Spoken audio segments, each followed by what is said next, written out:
Kamen Rider Geats episode 42, Keiwa's villain arc continues within this show, and it looks like it's going to be continuing on, moving forward, probably leading into the finale. Do I have mixed opinions about that? Kind of, sort of, yes, because they saved it for the last minute, so no doubt about it, they've got to wrap up this villain arc as soon as they can, because no doubt about it, there's probably another big bad out there that's more of a threat than Keiwa, while Keiwa's playing villain right now. So, Kamen Rider Geats episode 42, Creation Part 4, Completion of the Goddess Blade of Darkness. So, like I said, this continued on with Keiwa's villain arc as he went into full revenge mode in this episode with his brand new form.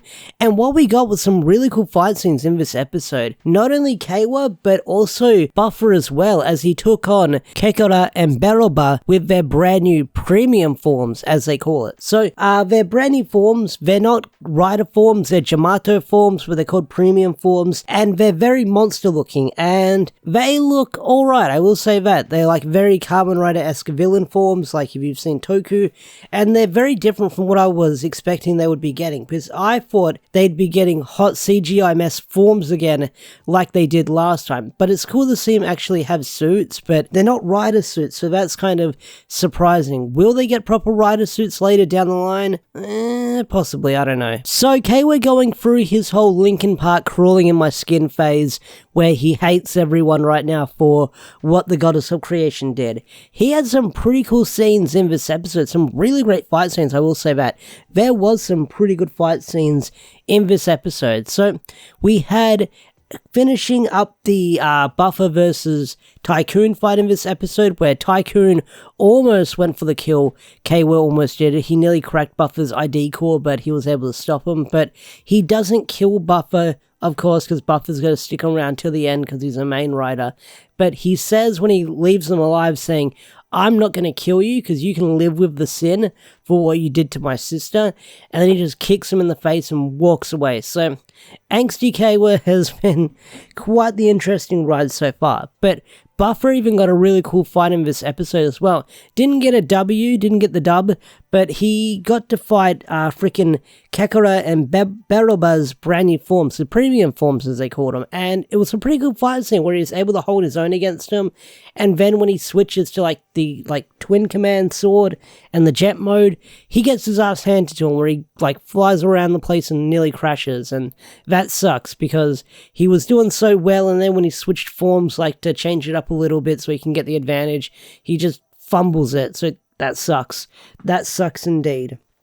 But we've also got the plot point where Tsumuri was kidnapped by Keiwa, and they're going to awaken her goddess powers, and her goddess look is, I'm not a fan of it. I'll be honest, I'm not a fan of it. They just chucked a long white hair wig on her and gave her blue contacts, and that's her goddess form. So yeah, not a fan of the change. It's very weird. You can sort of see that maybe this might be a last minute design, so it is what it is. I'm not a fan of her new look, and I'm hoping she goes back to normal later on in the show, because I'm not a fan of Tsumuri's new look.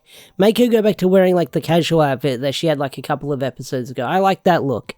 No, I don't like this look, that's for sure. So, we get Keiwa squaring off with Daichi, and it was a really cool fight. Keiwa just went brutal on him, went hams, went balls to the wall as he went in straight for the kill, and he would have killed him if Ace didn't interfere. He used his tails and pulled him away, saying, hey, stop it, no. And then Kay was like, I'm out of here. And then that's when we find out his big wish at the end, where Keiwa's wish is to revive everyone who had fallen during the Desire Grand Prix. So, that's his wish. Everyone who died during the game so far is gonna get revived, which can only lead to bad things with next week's episode preview, with how the city looks moving forward. So that is something. But reading next week's episode description, I don't want to say anything about next week's episode too much so it doesn't influence this week's review, but it looks like he does get his entire family revived, his mother, his mother, his father, and his sister. So his entire family gets revived. So if everyone was revived who was sort of killed in the game. That means we're getting the business guy that we saw way back in episode 1 and 2 who died. We're going to get Michinaga's friend who died.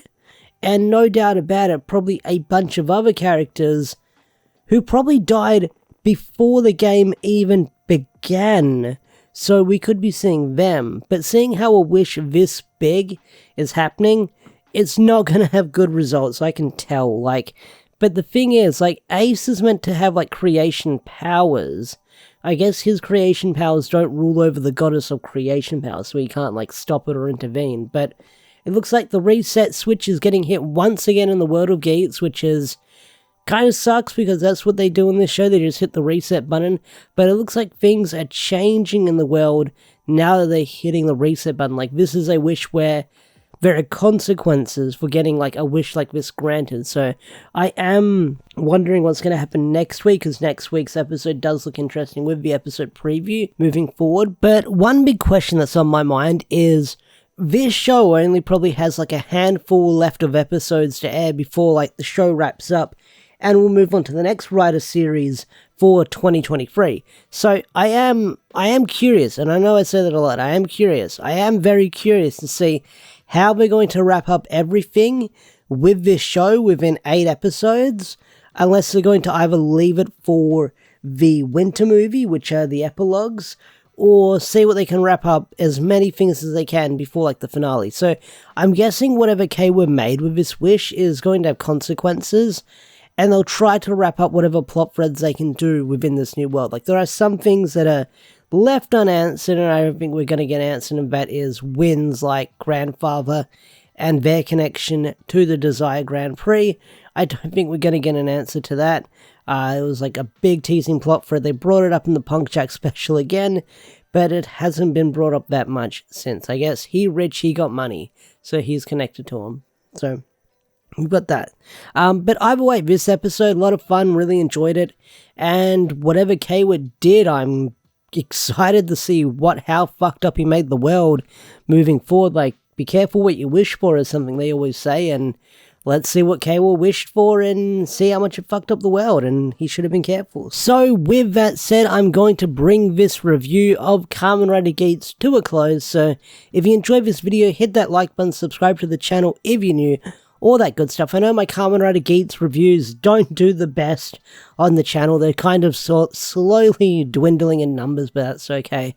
People seem to enjoy them, people come back to them, which is great. But what did you guys think of the episode? Tell me in the comment section down below. I'd love to hear your thoughts and opinions. And with that said, I'm out of here. Have a wonderful day or night, and I'll see you guys later. Peace out, take care, bye.